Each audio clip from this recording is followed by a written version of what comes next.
Alright, Shalom. Before I start, I'm going to give all praises to Yahweh Bahasham, Yahweh Shai Bahasham, Ruach HaKodesh. Double honors to the elders and apostles, Great Millstone. Peace, blessings, and salutations to all the elect Akim, Wa Agwath, learning and teaching in truth and sincerity. Another video dealing with some of the race's history and origins of many things here in America. Alright, and this time we'll be looking at this soda. I'm from the South, we call it soda. Y'all boys up north call it pop. So I'm going to call it soda. The soda company, Coca-Cola, and how it was influenced by its hatred for the children of Israel, Negroes, Latinos, Native Americans, which much of, recent history is molded around how these people don't like us and how they've kept us disadvantaged and elevated themselves over us, as a result from slavery and wicked institutions and business practices. So this is actually a really short clip. Now this channel says One Mic History. It's actually pretty interesting. I've done a couple videos using this channel so far. I'm gonna do like, this is gonna turn into like a whole mini series probably for the next couple weeks, because he has a lot of little clips like this. I did the one with the watermelon. He has this one with Coca-Cola. He has Cadillac, the car company, because cars didn't even, so here it is, you niggas love cars so much. Cars companies didn't used to sell cars to you Israelites because they didn't want to downgrade their company in the eyes of their fellow Edomite people. It was a shame to sell a car to a nigga. So you niggas that love these cars so much, bragging about foreigns, they didn't even used to sell them to you, not even 80 years ago, you simple shithead. Alright, so let's let this play. This is your brother Malak from GMS Detroit. We're going to get some scriptures. Alright, Esau has been found out. Matter of fact, we'll start with that out of Obadiah. There's just so much at this, you can't avoid it. Every time I get on YouTube, you find out more and more. Every time you get on the internet. Alright, hey, the was that in Daniel? Alright, the knowledge has increased. Let's go to, I believe this is Obadiah. Yep, Obadiah 1 and 6. Just start right here. It says, how are the things of Esau searched out? How are his hidden things sought up? All right. Everything which he tried to hide is being sought out now. All this history, everything that he's done. He can't run from it. He can't hide it. It's in his face. It's all over the place. Did you know that Coca-Cola was heavily influenced by racism and marketed primarily to whites, while Pepsi established a division dedicated to targeting African-American consumers? John Pemberton, an Atlanta pharmacist and the inventor of Coke. This product was actually his second drink, though. Prior to Coca-Cola, in 1884, Pemberton created a French wine cola. This drink was a copy of a popular French wine that contained cocaine. However, just as the product was gaining popularity, Atlanta made a decision to outlaw alcohol sales in November of 1885. In the United States, prohibition was often used as a tool to control minorities, particularly European Catholics and African Americans. Law enforcement officers. So, if y'all are familiar with the Prohibition era, when alcohol was banned, come to find out, this guy actually had cocaine inside of the original Coca-Colas, which, we all remember hearing those rumors of, but that's not a rumor, it's actually confirmed. So this drink had cocaine in it. And so the so-called white man, he's the biggest drug addict, because he can't cope with reality, which is the fact that his people are going to be obliterated, and the Israelites are the chosen people. But here it is, they come out with the Prohibition era. It was really for us. Okay, they didn't want us, using the drink to ease our pain that we deal with here in this country. Matter of fact, now, if you over drink and fuck around, you can't be out doing stupid shit. But Jake wasn't out here beating up E and R-wording white women to the degree that they like to say. All right, we just got out of slavery. Niggas still to this day is scared of white folk. All right. Proverbs 31 and 6, it says, give strong drink unto him that is ready to perish, and wine unto those that be of heavy hearts. Okay, so here it is. The scriptures tell you can drink alcohol to ease your pain, but he was prohibiting it from us. Why? Because he's the devil. We're supposed to suffer sober, nigga. enforcement officers used prohibition against intoxication to justify detaining members of black communities, especially in the South. This led to right there. And so, like he just said, it was also an excuse to have more reasons to arrest and imprison us, because according to the 13th Amendment, slavery is illegal except for the punishment of a crime. 1886, John Pemberton creating a temperance drink with reported medicinal effects. He named it Coca-Cola. This drink became popular and it was seen as a socially acceptable alternative to drinking alcohol in bars. Coca-Cola quickly became embraced as an intellectual beverage of well-off whites. Eliminating alcohol was only a temporary solution, as Asada G. Chandler, who had taken over the business, kept the formula a secret. However, as an Atlanta newspaper would reveal in 1891, what consumers already knew, Coca-Cola contained cocaine. Chandler began marketing the drink as refreshing rather than medicinal. So right there, the guy put cocaine inside of Coca-Cola and was claiming that it was medicinal, which is not. That's witchcraft. Okay, that's witchcraft. A matter of fact, that's actually funny. The scriptures say, it says, "Woe to him." Let me get this. Actually, let me get this now. Let me slow up. Let my man do his thing. It's lucky, y'all. I'm on the long road home. Let's go to.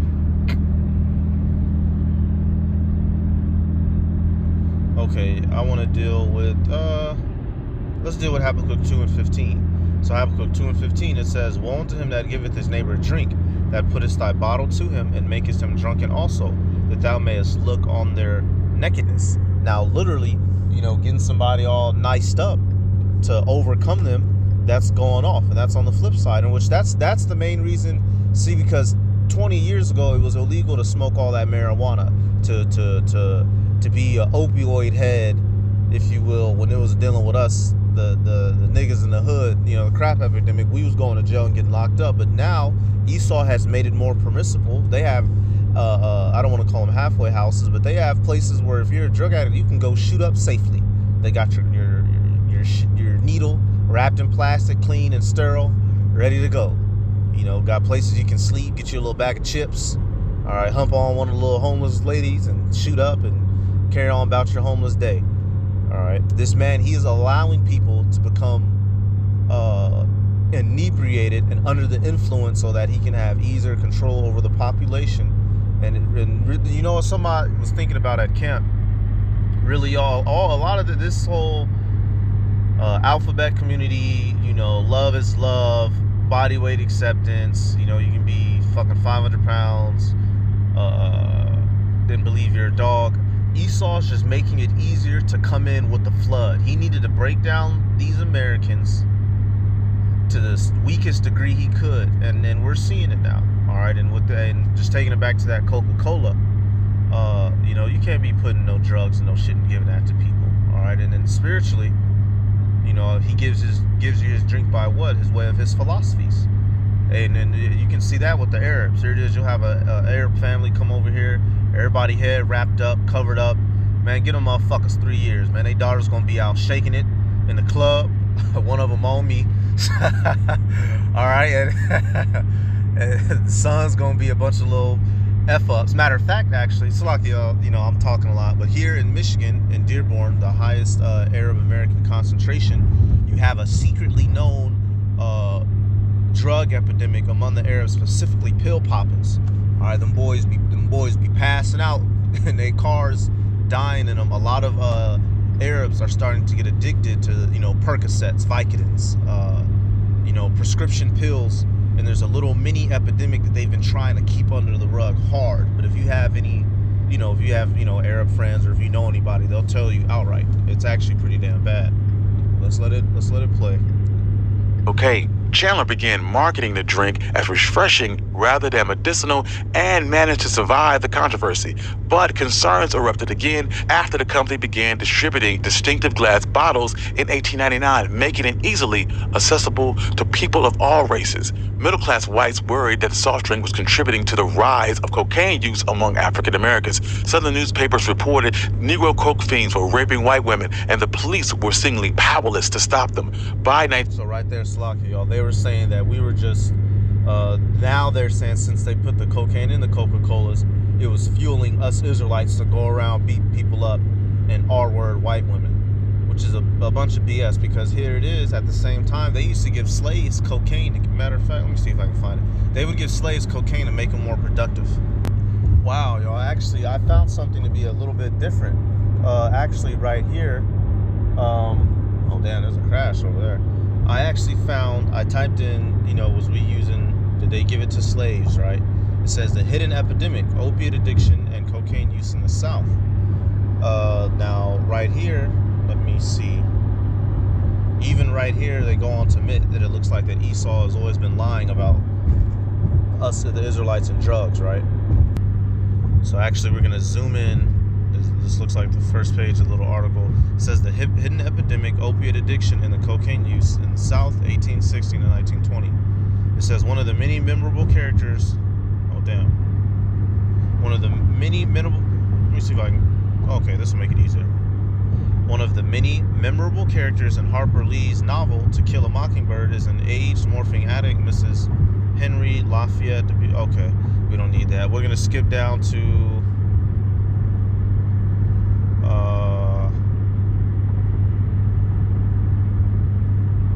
Okay, right here. Is it gonna let me highlight it? Nope. Okay, I'm about halfway. I'm at the start of the second paragraph. I'll just start from there. It says there were tens of thousands of real-life Mrs. Dubises, which in that book was a drug addict in that book. It says scattered throughout the post-bellum South after war, meaning after the Civil War.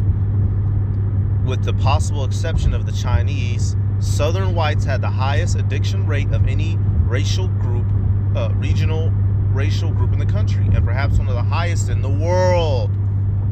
This is an old article. These devils been addicts, y'all. This was put together in February 1983. It says the Chinese wasn't doing nothing. It said it was you Edomites. All right. They said Esau had the highest addiction in the world. It said at the same time, Southern blacks had a relatively low rate of addiction.